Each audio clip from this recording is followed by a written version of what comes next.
Ce soir, à l'émission, un corridor de passage dans les Basses-Laurentides pour le TGV, on craint une vague d'expropriation à Mirabel. Sans avoir informé personne, on apprend dans les médias, comme aux expropriations de 1969. Le promoteur Alto se défend et s'engage à l'ouverture et à la transparence. Si on détermine que votre terrain est nécessaire au projet, à ce moment-là, ce qu'on va faire, c'est qu'on va s'asseoir avec vous et on va négocier de gré à gré. En entrevue, le maire de Saint-Jérôme, Rémi Barbeau, nous parle de la nouvelle politique culturelle et patrimoniale de sa municipalité.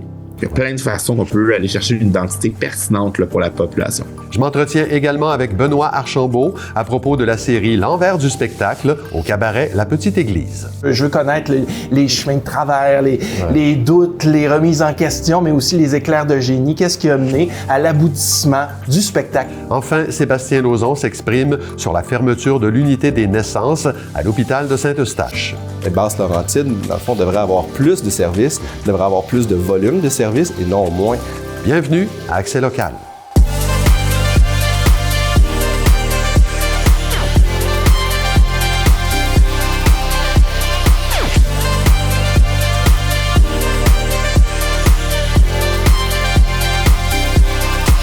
Mardi 10 février 2026, bon début de soirée. C'est Claude Desjardins en compagnie de Clara Maté-Genet. Bonsoir Clara. Bonsoir Claude.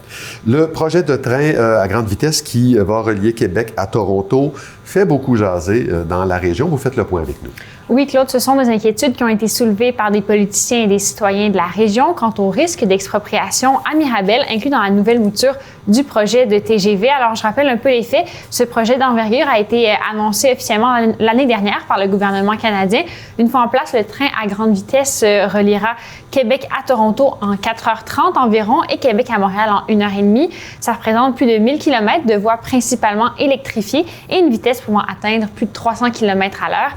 Des arrêts à Montréal et à Laval sont prévus dans les avantages énumérés par la société d'État, en charge du projet Alto. On parle de 50 000 emplois créés dans la première décennie de construction, des retombées économiques de 24,5 milliards de dollars par année et un réseau de transport en commun moins polluant et plus fiable.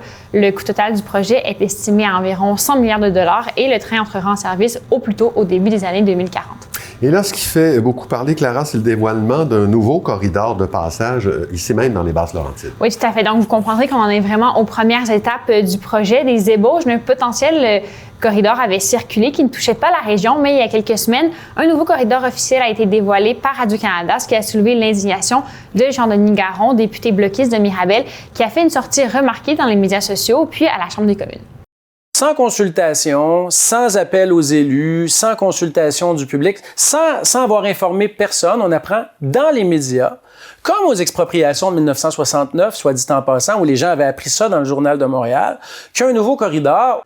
Bon, là, on va le voir à l'écran, ce nouveau corridor qui passe par Mirabel est d'une largeur de 10 km. Oui, il y a 10 km qui sont étudiés par Alto pour le moment, mais sur ces 10 km, seulement de 40 à 60 mètres seront finalement utilisés pour le passage du train. Le corridor à l'étude n'équivaut donc pas au tracé final, mais ça représente seulement les options qui sont envisagées par Alto. On voit que Sainte-Thérèse, Boisbriand, Saint-Eustache aussi se retrouvent dans le corridor, mais la majorité se trouve à Mirabel.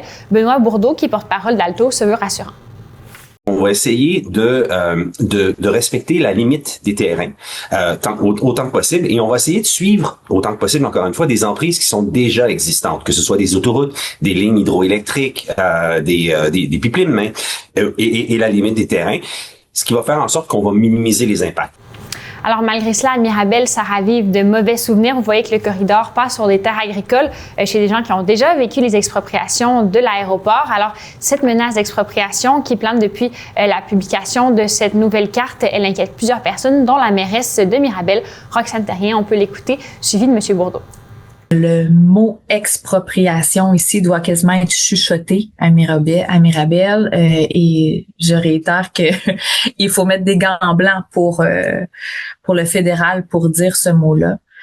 C'est un dossier extrêmement sensible quand on parle d'expropriation ici. On est très conscient de la cicatrice, de la plaie que les expropriations à l'époque ont causé. On est très conscient de ça et on veut justement ne pas répéter ces erreurs-là.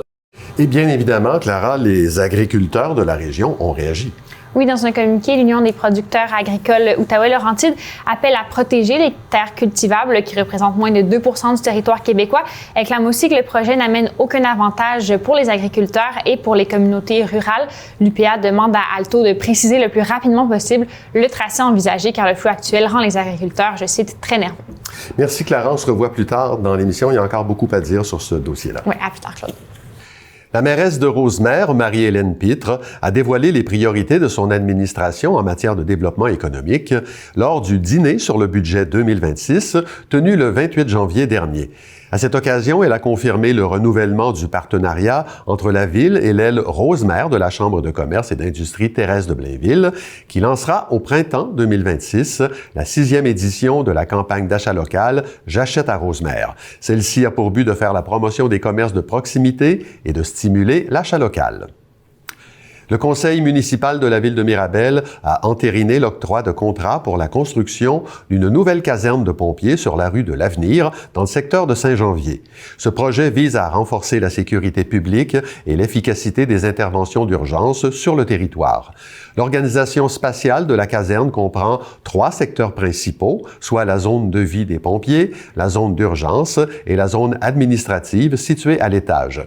Le mandat de réalisation a été confié à la firme Tisseur, qui prend en charge la conception et la construction de l'édifice. Les travaux débuteront à l'automne 2026 et la livraison du bâtiment est prévue en 2028. La ville de Saint-Jérôme vient de dévoiler le contenu de sa nouvelle politique culturelle et patrimoniale, un document de 40 pages qui définit les grandes orientations municipales en cette matière. J'en discute avec le maire de Saint-Jérôme, Rémi Barbeau. Bonsoir, Monsieur le maire. Bonsoir. Alors, cette politique-là, elle a été adoptée en septembre dernier. Vous en dites ceci, elle trace une voie claire pour soutenir nos artistes, rendre la culture accessible à tous et faire de l'identité jéromienne un moteur de développement pour les années à venir. Moi, je vais me concentrer sur la fin de l'énoncé. Là, comment on peut définir l'identité jéromienne et comment en faire un moteur de développement? C'est une bonne question. En fait, effectivement, la ville change beaucoup. Les Jéromiens et Jéromiennes, on peut le remarquer, il y a de plus en plus de personnes qui viennent vivre dans notre territoire. Ouais. Et il faut se souvenir un peu d'où on vient au niveau de notre histoire. Donc, au niveau de l'identité jéromienne, Saint-Jérôme, on a des fusions en 2002, La Fontaine, Saint-Antoine, Bellefeuille, une identité associée à ces quartiers-là. Mais même dans Saint-Jérôme même, Saint-Pierre, Saint-Lucien, il y a plusieurs quartiers qui existent. Donc, c'est aussi se souvenir d'où on vient, qui on est, qu'est-ce qui a fait notre ville pour que dans 20 ans, quand la population va avoir beaucoup changé, on se souvienne de qui on était et d'où on vient, garder cette espèce d'identité-là. Et la culture est un bon outil pour le faire de plusieurs façons. Les années à venir, c'est sûr qu'on va faire un plan d'action. Un plan d'action fort avec nos partenaires. Saint-Jérôme, c'est aussi une ville étudiante, donc il y a plein de façons qu'on peut aller chercher une identité pertinente là, pour la population. Quand on prend connaissance, Monsieur le maire, du processus, là, on se rend compte que l'élaboration d'un document comme celui-là, ça se fait pas sur le coin de la table. Là. Donnez-nous une idée de l'ampleur du travail que ça a demandé, tout ça. Exactement, c'est un long projet, puis encore là, la politique en soi, c'est comme la première étape. La deuxième étape, c'est de faire le plan d'action pour faire réaliser cette politique-là. Donc nous, à la ville de Saint-Jérôme, il y a eu l'embauche d'une spécialiste dans le contenu qui s'appelle Valérie Patry. La majorité des partenaires ou même la population ont eu la chance de la rencontrer parce que elle a animé des conseils de quartier, des rencontres citoyennes sur le sujet. Elle a rencontré les entrepreneurs, les organismes communautaires, les populations de quartier, différents modèles, vraiment pour aller chercher le pouls de tout le monde sur les besoins de la ville en culture. Est-ce que c'est ce qui a pu permettre de créer une politique aussi riche là, et aussi détaillée? Là? Bon, vous avez mentionné 2 fois depuis le début de l'entrevue le mot plan d'action, parce que la politique elle-même, c'est une étape importante, mais tout le monde, vous le savez comme moi, que c'est loin d'être une finalité. Toute politique n'est que pure théorie sans ce fameux plan d'action. Alors, quel est le travail qui vous attend à ce niveau-là?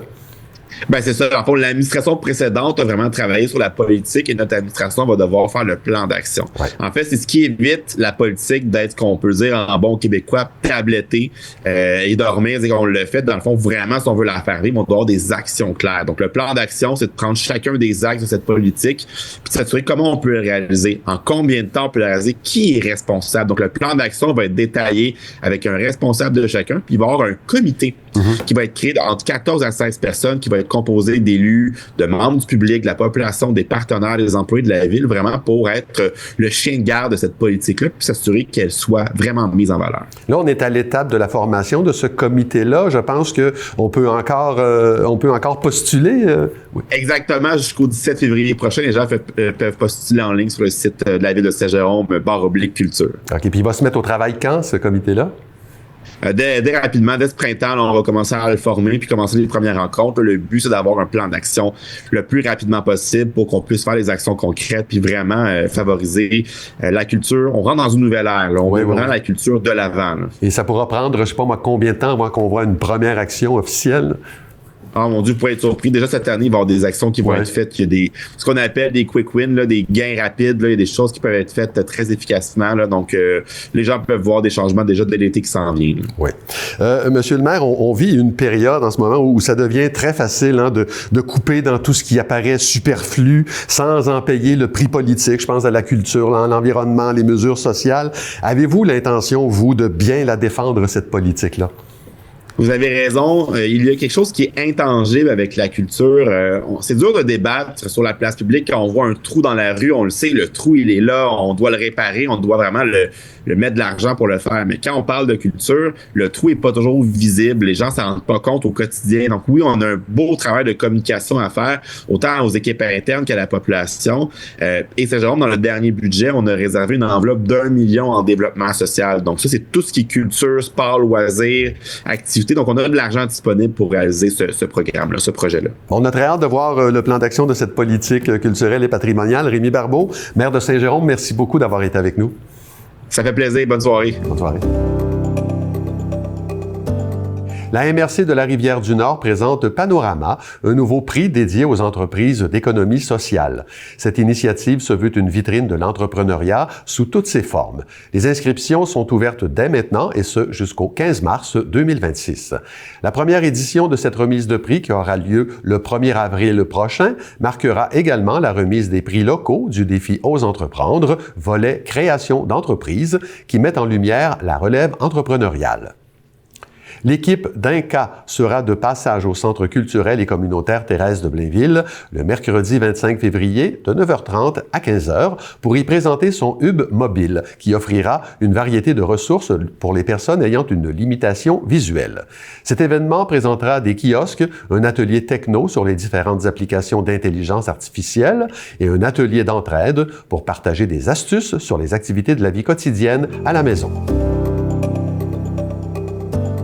Dans les dernières semaines, il y a beaucoup de choses qui se sont passées dans l'actualité nationale, provinciale, régionale. Il y a un sujet en particulier qui émeut beaucoup notre chroniqueur Sébastien Lauzon. Bonsoir Sébastien. Bonsoir. Chronique politique, mais chronique d'humeur aussi. On va parler de la fermeture de l'unité des naissances de l'hôpital de Saint-Eustache. Vous avez d'ailleurs déjà exprimé votre désarroi dans une lettre ouverte qui est parue dans la presse le 11 décembre dernier. Ça fait 2 mois.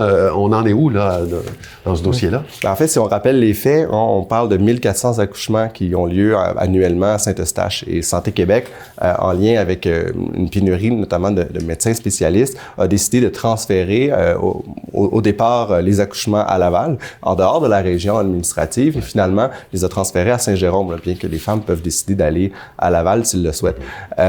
Ça reste, pour moi, pourquoi j'ai réagi aussi vivement dans une lettre ouverte, c'est que ça reste une décision qui est historique. On est une communauté en forte croissance démographique. Les Basses-Laurentides, dans le fond, devrait avoir plus de services, devrait avoir plus de volume de services et non moins. Pour moi, c'était une question qui est historique dans le sens où, pour les gens qui sont natifs de la région, nos enfants, ils sont nés, nous sommes souvent nés, nos parents, ils sont nés à l'hôpital de Saint-Eustache. Donc, puis nos grands-parents aussi, mais s'ils ne sont pas nés à l'hôpital, ils sont nés à la maison. Donc, pour la première fois de l'histoire, on envoie les gens au départ en dehors de la région et ensuite à Saint-Jérôme. Saint-Jérôme qui est en surcapacité de toute façon. Donc, pour moi, il fallait assurément mettre les choses sur la table et j'étais un peu déçu de la mobilisation qui a eu lieu dans la région là, suite à cette annonce là, de Santé Québec, qui est une fermeture temporaire de 3 mois, mais renouvelable. Donc, la dernière fois qu'on a vu ça dans la région, c'est la chute en 1986 qui attend toujours la rouverture. Là. Donc, mobilisation timide, comment on peut expliquer ça? En fait, J'y ai longuement réfléchi. Je pense qu'il y a deux éléments. Je pense que culturellement, dans les Basses-Laurentides, on se mobilise beaucoup moins. On le dit, on a vécu une forte croissance démographique. On connaît souvent pas nos voisins. On a moins de liens communautaires. Je pense que ça va prendre du temps avant de créer ça. Donc, je pense qu'il y a moins de base si on voit ce qui se passe dans les autres régions. Souvent, quand le feu de la mobilisation prend pour réagir à des décisions comme celle-ci, c'est beaucoup plus facile de mobiliser quand on se connaît. Deuxième élément, je pense qu'il y a un élément de conjoncture. On était, rappelez-vous, on était en novembre quand les premières rumeurs ont circulé. La décision a tombé début décembre. On était au lendemain d'une campagne municipale. Ouais. Souvent, les maires et les mairesses se font les porte-voix de cette mobilisation-là. Donc, on était dans la période du budget. On en a parlé, vous et moi. Un budget qui devait être organisé, créé rapidement. Donc, je pense qu'on avait un certain niveau de fatigue là, au niveau là, de nos élus. Là. Et à quoi on peut s'attendre pour la suite? Ben, en fait, c'est une période de 3 mois qui est une fermeture temporaire. Donc, on va voir la décision là, de Santé Québec. Est-ce qu'on va poursuivre cette fermeture qui est supposée, comme je vous dis, temporaire? La décision est supposée se prendre après 2 mois. Donc, 2 mois, c'est dans 2 jours. Donc, on va voir où on en est. On attend la décision là, jour après jour. Là, Sébastien, on est en année électorale. Est-ce qu'un dossier comme celui-là peut s'amener dans cette campagne-là? Mais assurément, ça rentre dans l'ensemble de l'enjeu de la santé dans les Laurentides. Hein. Donc, on parle souvent du sous-financement des Laurentides en matière d'infrastructure. Ouais. On pense à l'hôpital de Saint-Jérôme, on pense à l'hôpital de Saint-Eustache, mais également au niveau opérationnel du sous-financement qui existe. Le financement en santé a souvent eu lieu de manière historique, donc on inflationnait les différents budgets, alors que, comme on l'a dit, une forte croissance démographique. Quand je fais les calculs, on est autour de 3 000 $ par habitant de budget, alors qu'à Montréal, si on exclut les services spécialisés comme le CHUM, le CUSUM, Pinel, Sainte-Justine, nommez-les, on est plus autour de 3 900, 4 000. Donc, on voit ici qu'il y a des enjeux qui sont beaucoup plus grands. Je pense qu'on doit les porter en période électorale. Et là, il y a une nouvelle présidente de la Coalition Santé, Madame Catherine Amé. J'ai beaucoup d'espoir en elle. J'ai eu une discussion avec elle et je crois qu'on va porter ces enjeux-là dans la prochaine campagne électorale. Puis le fait que la nouvelle ministre de la Santé est députée de Prévost, ça peut aider, ça? Députée de Prévost et ministre des Laurentides, il ne faut pas l'oublier non plus. Hein. Donc, et elle porte pour la première fois dans le mandat de la Coalition d'Air Québec, donc depuis 2018, les 3 chapeaux, le services sociaux, ministre de la Santé. Donc, je pense que c'est intéressant là, d'avoir quelqu'un de la région qui connaît très bien la région. Là. Donc, on a beaucoup d'espoir en elle de venir notamment rouvrir l'unité de naissance de cette dossier à suivre, donc, Sébastien Lauzon. Merci beaucoup. Merci, c'est gentil. L'envers du spectacle, c'est le nom qu'on a donné à une nouvelle série d'entretiens qui se dérouleront devant public sur la scène du cabaret-spectacle La Petite Église à Saint-Eustache. C'est Benoît Archambault qui mènera ces entrevues. Il est avec nous pour en parler. Salut Benoît. Salut. Bon, donc tu vas recevoir des artistes qui font partie de la programmation de spectacle La Petite Église. On parle d'entrevues qui vont plonger directement au cœur du processus créatif. Alors, on va faire un peu un envers de l'envers. Comment est venue cette idée-là? Comment ça s'est construit? Ben, il faut savoir que j'anime des rencontres littéraires à Saint-Eustache aussi, à la bibliothèque Guy Bellil. Ça fait 2 ans que je le fais. Je pense avoir eu l'idée de ce nouveau concept-là lorsque j'ai interviewé Vincent Vallière. Oui. Qui sortait un livre, Bitume, je me souviens plus du titre. Je peux pas t'aider. Vincent sortait un livre, je connais Vincent un petit peu, puis je lui ai dit amicalement, tu peux traîner ta guitare si jamais. Donc, on a parlé littérature, mais il a amené sa guitare, donc on a parlé aussi écriture de chansons. Ouais. Et puis, je trouvais intéressant, et c'est là que j'ai eu le flash probablement, de dire, tiens, parler de non seulement de littérature, mais aussi d'écriture de chansons, donc comment ça se passe en coulisses. Nous autres, on reçoit le produit final, c'est-à-dire la chanson, mais ensuite, comment ça se fait une chanson, puis tout ça. Et là est née je connaissais bien La Petite Église à Saint-Eustache, puisque je m'y suis produit pour le public jeunesse, avec mes aïeux aussi. Donc, moi, j'ai eu le goût d'aller voir la ville de Saint-Eustache en leur proposant ce concept-là. Je vais rencontrer des artistes qui vont se produire, comme tu disais, Claude, sur la scène de La Petite Église, puis je vais m'entretenir avec eux dans le même format, une conversation d'1 heure, quand même assez longue, dans lequel je suis curieux, je veux connaître les chemins qui ont mené, les chemins de travers, les doutes, les remises en question, mais aussi les éclairs de génie. Qu'est-ce qui a mené à l'aboutissement du spectacle qu'ils vont présenter à la petite tout ça église. fait partie du processus. Ouais. Tu es un créateur toi-même, tu côtoies tout plein d'artistes. Est-ce que, selon toi, il y a autant de processus de création qu'il y a de créateurs? Absolument. Ouais. Absolument. Je m'amuse, je donne beaucoup d'ateliers avec les jeunes d'écriture de chansons, puis moi-même je leur dis, et à des adolescents aussi, il n'y a pas de recette, évidemment. On commence par la musique, par les paroles. S'il y avait une recette, je sortirais un livre et je deviendrais millionnaire. Ouais. Mais oui, c'est ce qui est intéressant. Il y a des fois même, il peut y avoir un plan, c'est comme ça qu'on va travailler, mais ensuite, la vie étant ce qu'elle est, ben le plan change. Puis c'est ce qui rend le processus créatif de toute chose très intéressant. Ouais. Ouais. Pour que les artistes arrivent à se confier à toi comme ça, il faut créer une sorte d'ambiance. Quelle sera l'ambiance de l'envers du spectacle? Mais déjà, à la bibliothèque, si je peux comparer à Guy Bellil, ben c'est un endroit bucolique. On est sur le bord de la rivière des Mille-Îles. Oui. C'est charmant. À la petite église aussi, ça l'est tout autant. Ben oui. On va être sur scène, il va y avoir de l'éclairage. Puis je pense que l'ambiance revêt il y a celui qui pose des questions, qui met tout ça, le ton utilisé, puis j'essaie d'être le plus convivial possible et de mettre à l'aise et je trouve, je sais pas si tu es d'accord avec moi, il y a la petite discussion avant qu'on tombe dans le vif du sujet ou en tout cas en coulisses. Ouais. Souvent, ça rassure les invités. Oui. Dire, OK, il a l'air correct, lui. On est encore dans l'envers de l'envers. Donc, ma job commence lorsque l'invité arrive. Ben oui, tout est dans l'accueil, tout est dans la préparation. En tant que créateur, est-ce qu'il y a un truc, toi, que tu vas chercher à vérifier, à valider? Autrement dit, est-ce qu'il y a une question qui risque d'être invariablement posée à chacune de tes invités? Je suis, en tout cas, moi, comme créateur, toujours mon premier public. Ouais. Quand je suis en jeunesse, je fais probablement appel aux petits garçons que j'ai été lorsque j'écris en littérature. Donc, c'est peut-être une question. Est-ce que tu es ton premier public? Êtes-vous votre premier public? Je vais y repenser. On revient. Oui, on va s'en parler. Est-ce que toi, tu as revu dans ta préparation, est-ce que tu as revu tous les spectacles des artistes que tu vas interviewer? Non, puisque le concept étant, ils vont se produire dans quelques semaines à Saint-Eustache. Donc, difficile pour moi d'aller. Le spectacle n'existe pas encore. Hein?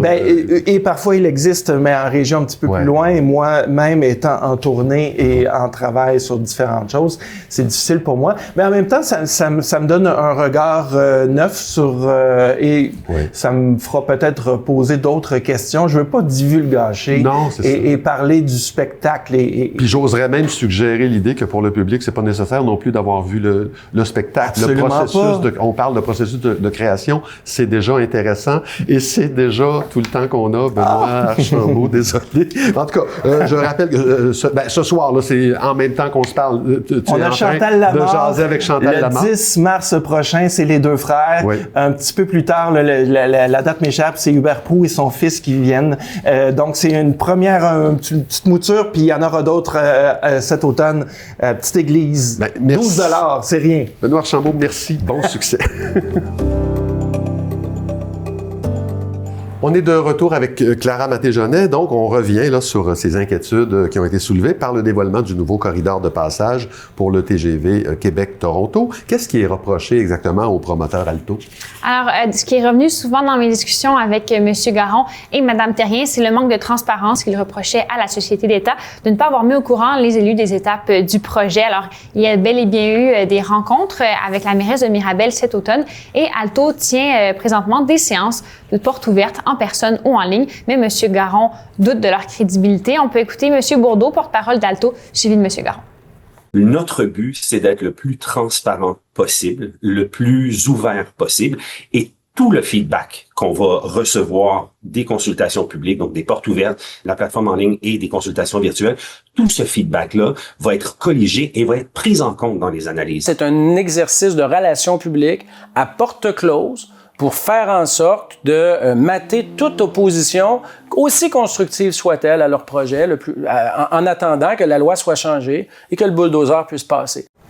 Et à quelle loi M. Garon fait référence? Au projet de loi C-15, le projet de loi omnibus d'exécution du dernier budget fédéral qui permettrait à Alto d'être exempté de certaines lois pour faciliter la mise en chantier du TGV. Alors, le gouvernement souhaite ainsi accélérer le processus d'exécution des grands projets de société, ce qui fait craindre plusieurs empiètements sur des droits acquis. Cette loi permettrait notamment de contourner la loi sur l'expropriation. Selon M. Garon, Alto pourrait aussi se réserver le droit d'imposer un tracé sans plus de consultation ou alors annoncer une expropriation par courriel. M. Bourdeau, pour sa part, m'assurer que le processus serait fait en bonne et due forme avec une grande écoute et que l'expropriation ne sera utilisée qu'en dernier recours. On peut l'écouter. Si on détermine que votre terrain est nécessaire au projet, à ce moment-là, ce qu'on va faire, c'est qu'on va s'asseoir avec vous et on va négocier de gré à gré. Donc, il n'est absolument pas question de bypasser quoi que ce soit et de faire en sorte qu'on arrive, on cogne chez vous et on dit, on a besoin de votre maison, vous devez l'évacuer dans 2 semaines. C'est pas ça du tout notre approche. L'expropriation est un outil lorsque ce sera nécessaire, mais c'est un outil qu'on a dans notre poche arrière et qu'on va essayer d'utiliser à bon escient. Jusqu'à la sortie publique des élus de la région, aucune date des portes ouvertes n'avait été prévue à Mirabel. Depuis, la date du 24 février a été ajoutée. Alors, ça aura lieu au Centre culturel Jean Lorrain de 10 à 14h30, puis de 16 à 20h, donc le 24 février. Non, et quelles seront les prochaines étapes pour le projet? Alors, la première phase des portes ouvertes devrait s'étirer jusqu'à la fin mars. Avec les informations recueillies, Alto proposera un premier tracé, puis une deuxième phase de consultation sera lancée cet automne dans le but d'avoir un tracé officiel adopté à la fin de l'année. Pour ce qui est des élus, Mme Terrien dit vouloir être tenue au courant de chaque étape du projet, qu'elle sera là pour défendre les terres agricoles de sa municipalité auprès des promoteurs et du gouvernement fédéral. On peut l'écouter, suivi de Jean-Denis Garon, qui affirme que Mirabel n'est pourtant pas fermé au grand projet. Le projet, tel qu'il est présenté actuellement par Alto et le gouvernement, c'est un projet qui passe pas. C'est un projet qui passe pas auprès de nos citoyens, auprès de nos agriculteurs et ni auprès de la ville. La 50 est passée. Le gouvernement du Québec a passé la 50. Il y a eu plusieurs tracés, il y a eu des négociations. Ça a été fait avec davantage de doigté.